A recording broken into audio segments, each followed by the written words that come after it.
Msgr Anthony Figueiredo is next, but first this story. The Communist Chinese government is taking extraordinary measures to suppress the population of one of its religious minorities, in this case, Muslim Uyghurs.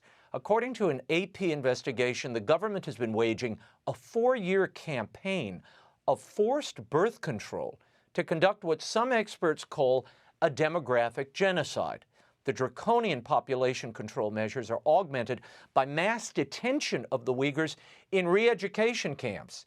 U.S. Secretary of State Mike Pompeo condemned the practice, saying, "We call on the Chinese Communist Party to immediately end these horrific practices."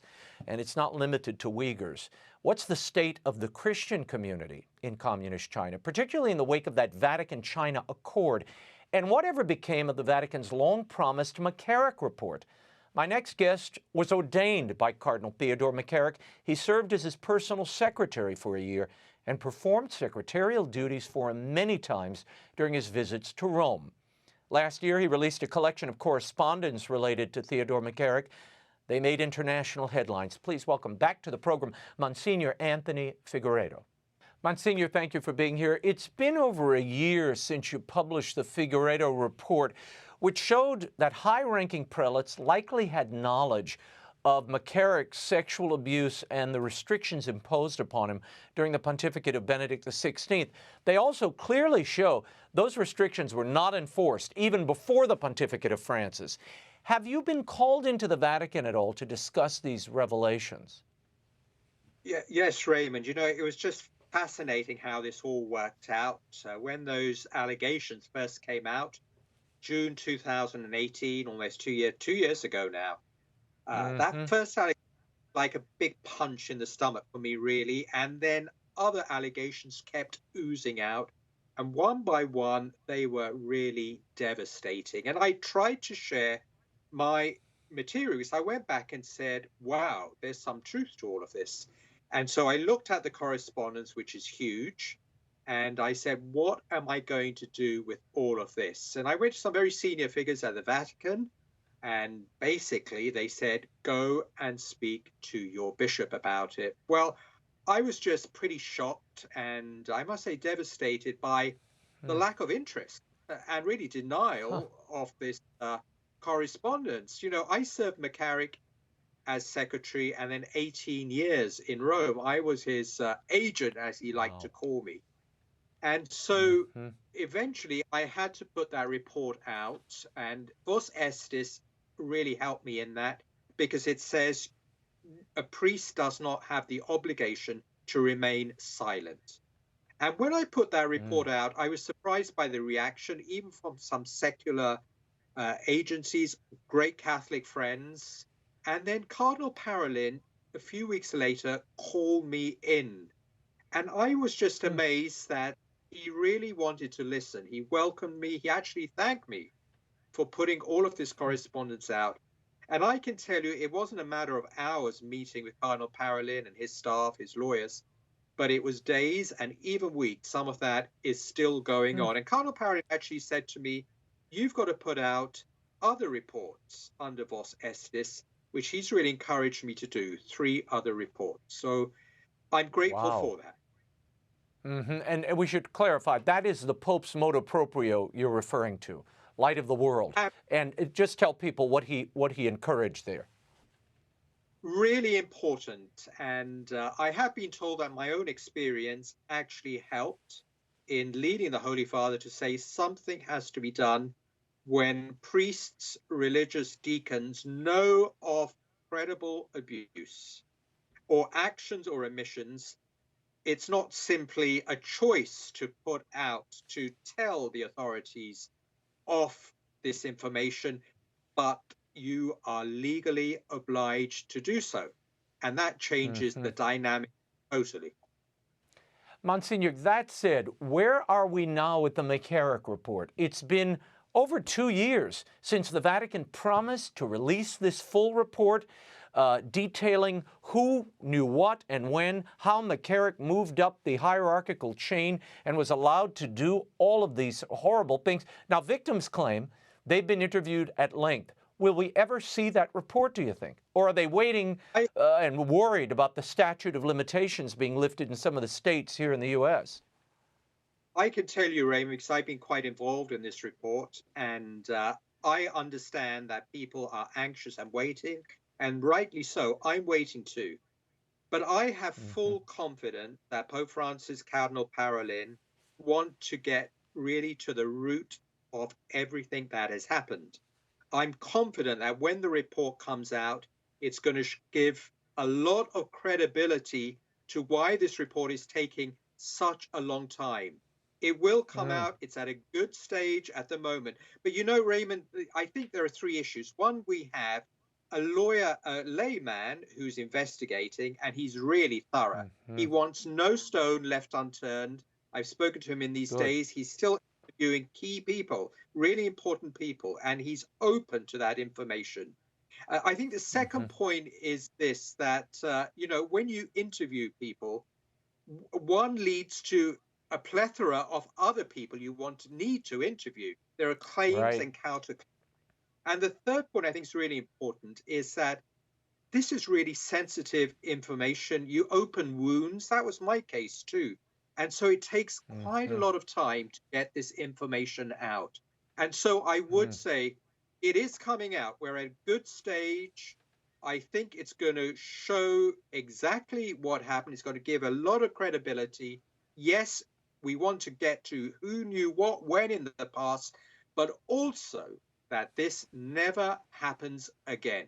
That's what's going to come out, and I'm confident of that. Monsignor, you traveled to China many times, and you were the personal secretary to McCarrick. He was very involved with relations between China and the Vatican. What do you know of his involvement and influence, if any, in that Vatican-China agreement that was signed in September of 2018? Yeah, you know, Cardinal McCarrick, whom I served for 18 years, really set up a lot of his meetings, have all this correspondence. He really was an independent operator, and he drove the train. So he would set up these meetings with high-ranking officials in China and other countries. And basically, he would tell the Vatican that he was going, or he would come back and say, I went there, with information that sometimes was pretty important. But I think the really important thing is we're sometimes giving too much importance to McCarrick. I think a lot of what he said and claimed, and knowing his life now, I think we've got to take with a big grain of salt. Yes, he did certainly have influence, but I really don't believe it was driven by the Vatican in any way. You know, there was this $2 billion story, and if only, you know, the Italians say magari, if only the Vatican was receiving $2 billion a year, it would sort out their financial crisis. But I have evidence. I know there's evidence to show. You know, it's linked to McCarrick meeting Pope Francis in June, and Pope Francis he's telling, I'm going to China tomorrow. He's saying that as if the Vatican is saying, go strike this deal to get this money. Well, I can tell you that that visit to China was arranged months before. And even a few months later, McCarrick came back to Rome, wanted a meeting set up with Pope Francis. He asked me to set that up, but because of Pope Francis' many engagements, he simply said no. Pope Francis did not meet with McCarrick. I think if McCarrick had $2 billion in the bag, he would have got that appointment, but he didn't. He didn't. And so I think, there is some truth to his relations with China, the dealings with China. But let's wait for that report. You know, I think it's going to show some of that too. Very quickly, do you? When we reported on this story last week, a billionaire expatriate from China claiming that there were payments made from China to the Vatican to essentially buy the silence of the Vatican about these human rights and religious abuses. Do you believe there's any truth, not in the dollar amount, but in the fact that there may have been some payment between China and the Vatican? It's quite possible that China gave some funds to the Vatican. You know, I worked at the Vatican. I know Taiwan constantly gives funds to the Holy See to help with charitable activities. I want to just say one thing. it's a dilemma for the Holy See at the moment. We want to evangelize a fifth of the world's population, but at the same time, we're dealing with a communist atheist regime. And the dilemma is to prepare Chinese Catholics for navigating life and faith under a communist regime. That takes patience and courage, a lot of courage, to the point of martyrdom. I think when we can build bridges, even denouncing the communist state, which we need to do, but if we can build bridges to prepare Chinese Catholics to proclaim that truth to the point of martyrdom, I think there's some credence to doing that. I just think of St. Thomas More, under Henry VIII, and he navigated the same dictator king in much the same way, spoke the truth with his head on the block. He said, I am the king's good servant, but I'm God's first. And he lost his life for that. I think that's what we're raising up in China today. Very quickly, I only have a minute. Given the state of the church in China and how it's deteriorated since the signing of that agreement between the Vatican and China, with complete Sinization of the faith, arrest of the clergy, decimation of churches, what do you make of Archbishop Claudio Celli's saying just a few weeks ago that the agreement should be renewed for 1 or 2 more years? Do you think that's wise? Well, I certainly think a lot has been happening that's very serious. We had on February the 1st, we had those 41 rules that really says you've got to support a socialist regime.